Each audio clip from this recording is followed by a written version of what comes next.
So, did you know about this Canadian artist, Julia Veenstra? Apparently, she ran an art gallery for a whole decade. Oh, yeah. Yeah, after facing some, pretty significant personal and professional hurdles. Wow. Okay, that right there says a lot about resilience, doesn't it? Totally. Sticking with it, building something real in the art world. Especially the community aspect, I imagine. Running a gallery isn't just about your own work. Exactly. And that's really what we want to dive into today, Julia Veenstra's journey. Sounds fascinating. Yeah, she's an artist whose life story, the ups and the downs, offers some really compelling insights, I think. Right. So our mission kind of is to unpack that story, look at her resilience, how memory and experience feed her art. And the community building part you mentioned. Yes, exactly. And her efforts there. We've got some great material reflections from her on her life and career. It's always interesting to see how personal stories weave into the bigger picture of the art world. Definitely. And how someone can use their own path to lift others up. Her story seems like a powerful example. Okay, so where do we start? Her early life. Let's do it. We're calling this bit the early palette, seeds of resilience. Even as a kid, apparently, she was just soaking everything in. Observing. Yeah, really observing. She talks about these specific sensory things, sunlight on leaves, feeling home, the smell of rain, that kind of thing. Those deep-seated memories. Right. And she actually said something that really stuck with me. Let me find it. Here. There is a moment in time that when remembered gives comfort or reassurance. A smell can transport one back into a deep memory and stir up emotions of all kinds.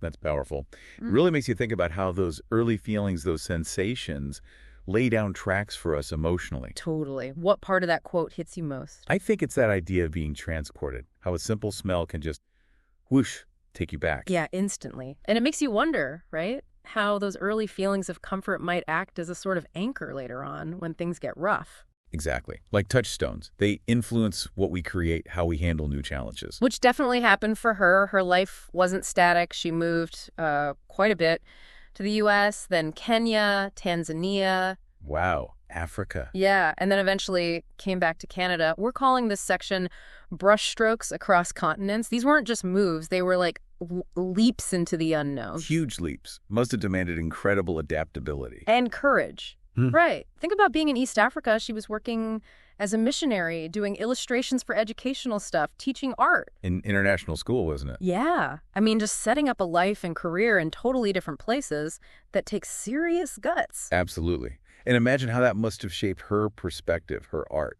What do you think was particularly formative from that time? Well, I think it shows this real willingness to just embrace the unfamiliar, geographically, professionally. Stepping outside the comfort zone. Big time.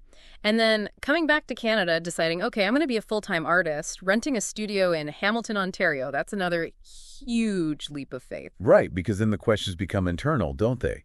Will people connect with my work? Can I actually make a go of this? Exactly. That shift from the sort of outward global experience to the inward focus of the studio, it's a fascinating transition. Yeah, translating all that diverse experience into a personal artistic voice. Yeah. That's the challenge. And, well, as any creative person knows, that internal landscape isn't always sunny. Which brings us to the storm before the sunrise. Ah, the tough stuff. Self-doubt, money, worries. Creative blocks. All that universal artist angst. It's definitely not a straight line upwards, is it? There are always those periods of uncertainty. Test your resolve. But Julia had this really powerful way of looking at it. She said, and I love this, expressing the world I see around me as a form of worship and a thing that draws me daily to my brush and canvas. Wow, so the art itself was the anchor. Pretty much. Even when things were hard, that connection to her brush and canvas pulled her through. She literally painted through the difficulties. Transforming struggle into art. Exactly. Turning that experience into something meaningful on the canvas. That's such a key insight, isn't it? Creativity as resilience. Yeah. As a way to process, maybe even transcend the hard times. It shows how personal, how therapeutic art can be. It really does. And her impact wasn't just in her own studio. After years of honing her craft, she did something pretty major. The gallery. Yeah, she bought a building in Hamilton's James St. North Arts District, ran a gallery there for 10 years. 10 years. That's commitment. Right. And we're calling this a gallery of hope because it became more than just her space. It turned into this, vital hub for the arts community there. That shift From focusing only on her own work to creating a platform for others, that shows a real dedication to the wider art world. Totally. And running a gallery, that takes serious business sense, too, not just artistic vision. Definitely. What do you think drove her to take that on? Such a big project. It feels like she just saw the need for connection, for opportunity, and she didn't just open the doors, right? She started things like the Square Foot Show art label. And her new gallery, Crown and Press. Yes. These things helped empower tons of artists and collectors, too. Really built a sense of community, collaboration, That Square Foot Show sounds really interesting. Giving emerging artists a way in, connecting them directly with buyers. That's smart. Yeah, it's about collaboration, not just competition, which is pretty refreshing. Very valuable for building a healthy art scene. For sure. Now, like any artist who's doing something a bit different, her work stirred things up a bit. Her style, impressionistic, energetic brushwork, that bold use of negative space. Right, it wasn't necessarily traditional. Definitely not. So this section is controversies and conversations. Which is natural, right? When artists push boundaries or have a unique style, it gets people talking. Challenges expectations. Yeah.